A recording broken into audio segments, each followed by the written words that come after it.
Pour la plupart des gens, le rêve s'arrête au réveil. Mais pour moi, distinguer le rêve de la réalité est devenu chaque jour plus compliqué.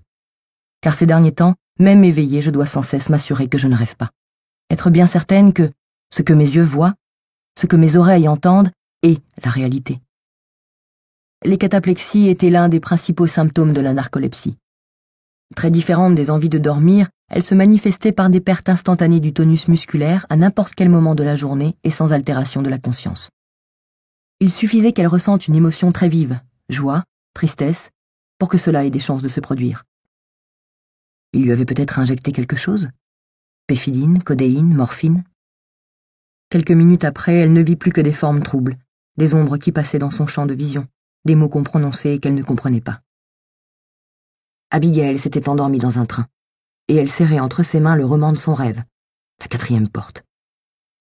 Glissé à l'intérieur, un billet à destination de Quimper. Pas le moindre souvenir d'être montée dans ce TGV. Quand part le train? D'un instant à l'autre, enfin normalement.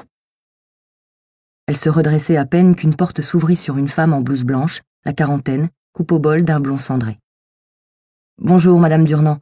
Je suis le docteur Laetitia Libert. Nous sommes le samedi 6 décembre 2014, il est 11h05. Vous êtes dans le service de traumatologie de l'hôpital Roger Salengro de Lille. » D'une main tremblante, Abigail Durnand sortit une Marlboro de son paquet et la planta entre ses lèvres. Il fallait une dernière cicatrice, afin d'en finir une fois pour toutes. Les morsures du feu dans sa chair étaient fiables, tout comme les curieux tatouages nichés les uns sous les autres à l'intérieur de sa cuisse droite, auxquels elle se raccrochait chaque fois qu'elle doutait. Qui est Josh Heyman? Découvrir les démons de J.H. J.H. connaît intimement Léa et Arthur. Comment? Abigail pompa fort sur le filtre et fit rougeoyer l'extrémité du tabac. L'approcha de son poignet et trouva une petite place, entre marques d'aiguille et brûlures précédentes. Si la douleur était absente, alors rien de tout cela n'aurait jamais existé. Abigail ne se serait pas levée ce matin-là en sang, avec la poitrine lacérée. Elle s'attarda sur la forme de ces langues affamées, leur couleur, cette danse courbe et esthétique qu'elles esquissaient.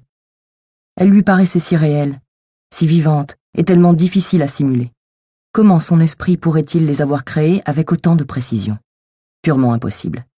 Abigail se retrouvait piégée ici, à plus de 15 mètres de haut au milieu de nulle part, et personne n'entendrait ses cris.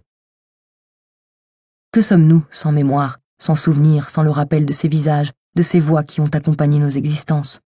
Juste un point sur la courbe du temps?